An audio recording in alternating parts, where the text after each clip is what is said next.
Hey everyone, welcome back to the channel Luxury Auto Reviews. Today we're checking out the 2026 Dacia Duster, and I've spent time driving it, poking at it, and putting it through its paces so you don't have to. First impressions matter, and the Duster arrives with a fresh but familiar presence. From the moment you approach it, there's an air of rugged simplicity, clean lines that hint at utility rather than flash, but executed with the confidence that earns respect. Exterior look at the front. The grille has been subtly reshaped, more assertive now, but still tasteful. It stretches wide between new headlamps that look sharper than before, LED daytime running lights giving it personality even at a glance. The bumper is robust thanks to strong plastic cladding with skid-style panels that nod to its crossover identity. It doesn't scream premium, but it communicates strength, reliability, and straightforward utility. The bonnet has a slight, purposeful slope, and the overall face of the car conveys readiness to handle both everyday roads and tougher terrain. With design that's practical yet modern, glide your eye to the side and the proportions are compact but balanced. Short overhangs up front and behind, squared-off wheel arches with flexible black cladding, and tidy rocker panels that protect and accentuate its stance. Roof rails sit neatly overhead, hinting at adventure without shouting it. The window line tilts slightly upward as it moves back, giving the design a lift and a sense of energy in motion even when the car is parked. Body color meets black trim in contrast, and modest alloy wheels complete the picture. It's not glamorous, but it's smart, practical and builds confidence. See a vehicle that looks like it won't back down if the road gets rough. Interior around the back, the tailgate is flatter and wide, with the broad glass area that helps visibility. The lights have been refreshed again, sharper, more in tune with the front-end styling, and they wrap into the body for cohesion. The rear bumper, like the front, is protected with durable cladding, and there's a useful skid plate in place. There's plenty of liftover room in the tailgate, and that squared-off footprint means a good amount of usable space. When you open it, the cargo area is generous and flexible. It may not be luxury class, but for families, weekenders, and practical users, it checks the right boxes relevantly. Slide inside and your first impression is that Dacia hasn't overcomplicated things. The cabin feels solid and uncluttered, with materials that are functional even basic but neatly executed. Seats are upholstered in durable fabric, supportive without being plush. You feel planted and comfortable for daily commutes or longer journeys. The layout places the essentials: a touchscreen, ventilation controls, drive mode select all with an easy reach. There's a new infotainment screen that's responsive,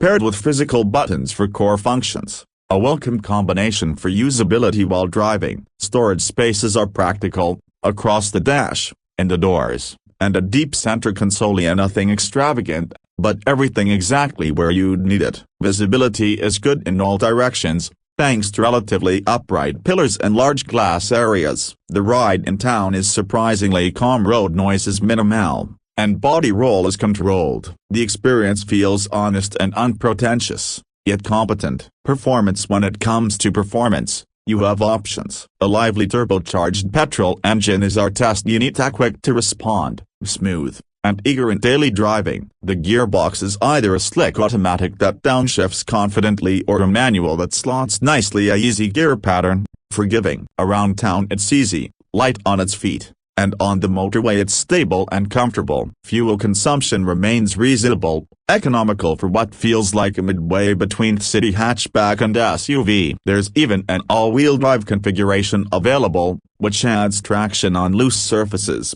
though most buyers will prefer front-wheel drive for efficiency and lower price. Off-road, the Duster surprises. Ground clearance is decent, approach and departure angles generous, and with optional locking diff modes or X-mode style traction assistance, it'll tackle gravel, mud, and ramps with composure. Nothing overly technical, but rugged enough for many real-world adventures. Talking about cost, and one of the Duster's standout strengths, pricing. The 2026 model remains one of the most affordable SUVs in its segment. Base variants present exceptional value in markets like Europe, and even with added optional packs, the price stays reasonable. You're looking at something that undercuts many rivals by a noticeable margin yet delivers similar utility and capability. Options for trim levels include enough creature comforts, infotainment, screens, safety systems like lane keep assist, cruise control, automatic emergency braking to feel modern,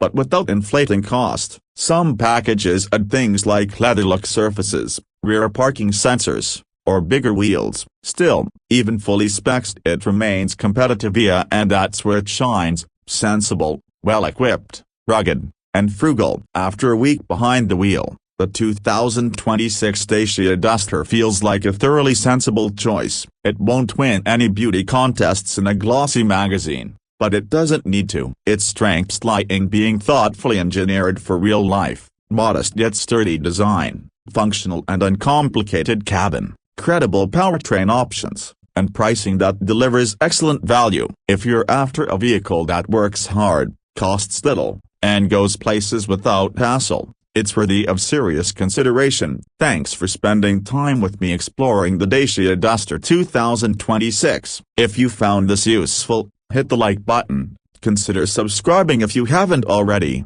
and drop your questions below, whether it's about fuel economy, ride quality in specific conditions, or choosing the right trim, and I'll get back to you. Until next time, take care and happy driving. Subscribe to Luxury Auto Reviews.